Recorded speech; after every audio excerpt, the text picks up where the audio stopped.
We all know the advice, right? Just work a few more years. You'll feel safer. It's better to wait.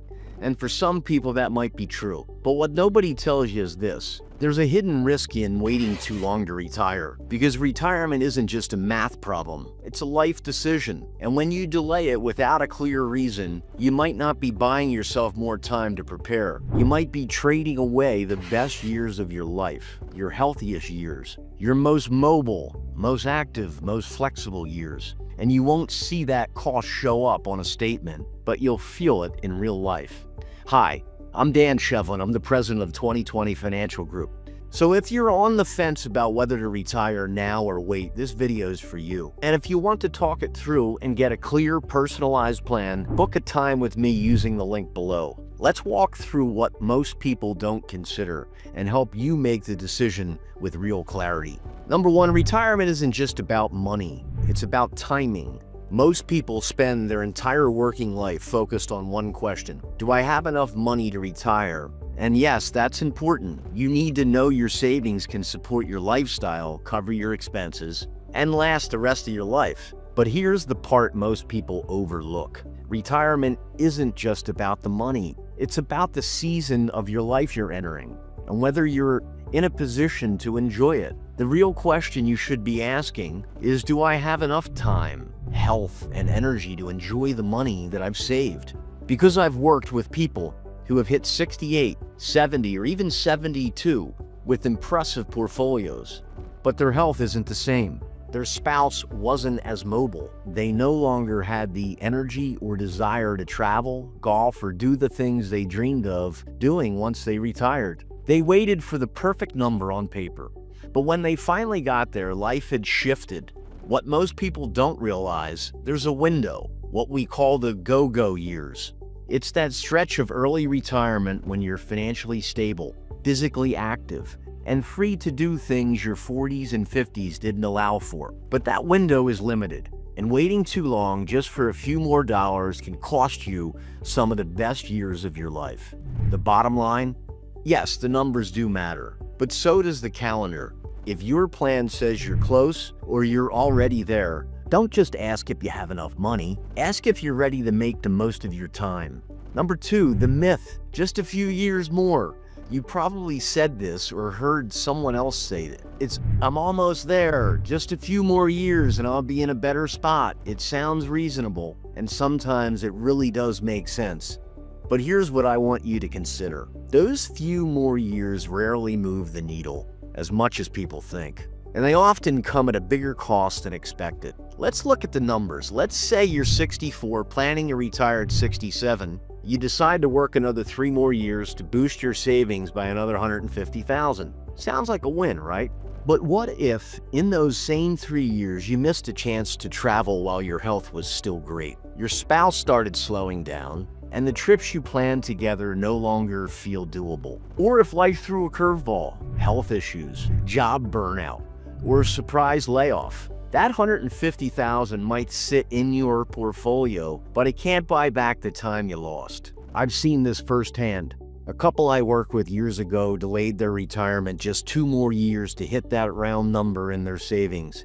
But in those 2 years, one of them developed early signs of Parkinson's. They had the money, but they never got to take the road trip they dreamed about. They traded freedom for a slightly bigger balance, and they regretted it. What you're really giving up, here's the part most people don't calculate. The opportunity cost of waiting when you're giving up time with your family, energy for the adventure, the ability to be spontaneous, and maybe even the best chapter of your life. And for what? A little more savings?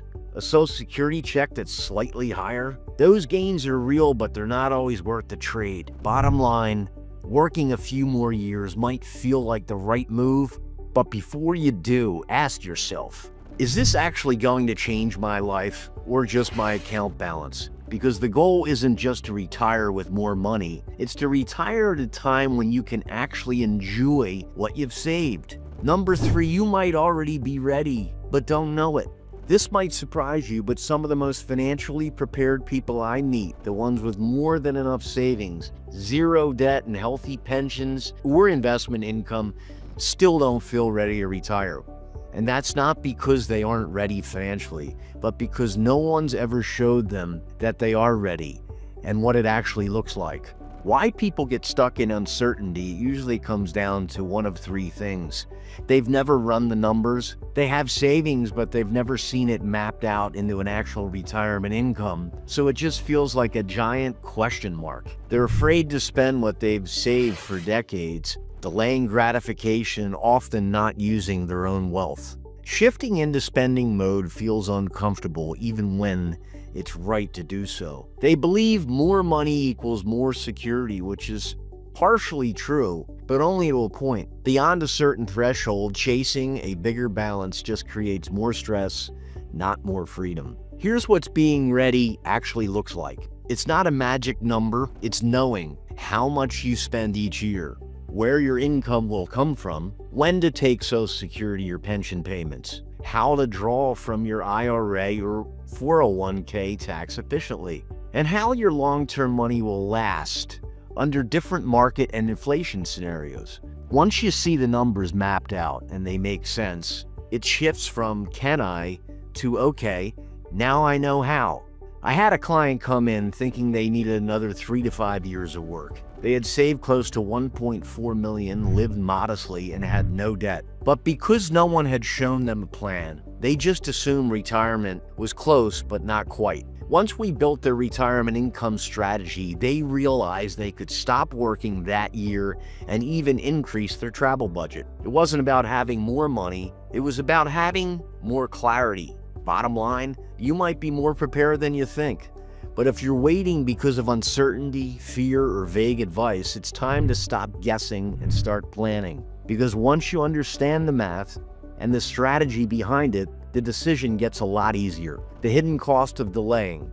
Here's the truth that no one puts in a spreadsheet. Waiting too long to retire can cost you in ways that have nothing to do with your bank account. Sure, you might earn a little bit more income, maybe add a bit more to your savings. But what's the trade-off? Most people only look at the numbers, but they don't consider what they're giving up by continuing to wait. What delaying might actually cost you? Time with your spouse or loved ones while they're healthy and active. The physical ability to do the things that you like to do, like travel, hiking, golf, or volunteering. The energy to explore hobbies, start a new chapter, or move somewhere new. The joy of freedom before medical appointments or mobility issues become a bigger part of your life. I've had clients say to me, Dan, I thought I had more time to enjoy this stage. I just didn't expect things to change so fast. And when it does, it's not money they wish they had more of. It's time, health, shared memories. Real-world scenarios I've seen. A client who delayed retirement hit one more financial milestone but was forced to retire after a health scare. A couple had planned to travel cross-country after they retired, but one of the spouses passed away unexpectedly just months after leaving work. Someone who lost a parent during their extra working years and now regrets not taking more time off. These aren't financial losses, they're life moments that can't be recaptured. And don't forget the tax angle. Delaying can also create hidden tax issues. You might have higher required minimum distributions later, which spike your taxable income. You could unintentionally trigger Medicare surcharges or Social Security taxes, or miss the best years to do Roth conversions or strategic withdrawals. So the longer you wait, the fewer flexible tax-friendly years you may have left to work with. Bottom line, there's nothing wrong with continuing to work, if it's by choice. But if you're just waiting because of fear, doubt, or what-ifs, you may be paying a much bigger price than you realize. Delaying can quietly rob you of options, joy, and even your best retirement years. So ask yourself honestly, what am I working for? And what am I potentially giving up? Number 5, don't just plan to retire, plan to live. At the end of the day, this isn't just about spreadsheets or savings rates. It's about building a life you actually want to live and being intentional about when that next chapter begins. Because the goal isn't just to retire someday, it's to retire on purpose with clarity and competence. If you've spent your entire life saving, delaying, sacrificing, then retirement is your chance to finally start spending your most valuable resources, your time. But that only works if you have a clear income strategy, a smart plan for taxes and withdrawals, and the confidence to know you're not going to run out. Once you've got that, then you can start planning your retirement, not around fear, but around what you actually want to do. That's the difference between retiring and really living. So if you've been thinking about working just a few more years, I want you to ask yourself this. Is it because I truly want to keep working? Or is it because I'm afraid to stop? Because if the only thing holding you back is uncertainty, you don't have to figure it out alone. Click the link below. Book a call with me. We'll walk you through your numbers, your goals, your retirement income strategy, and I'll show you what retiring could look like now versus later. And whether you're ready this year, next year, or 5 years from now, we'll make sure the plan fits your life, not just your balance sheet. If this video helped you see things differently, do me a favor. Like it, subscribe, and leave a comment below. Tell me where you're at in your retirement timeline and what you're wrestling with. I'd love to help. Thanks for watching the video, and I'll see you here in the next one.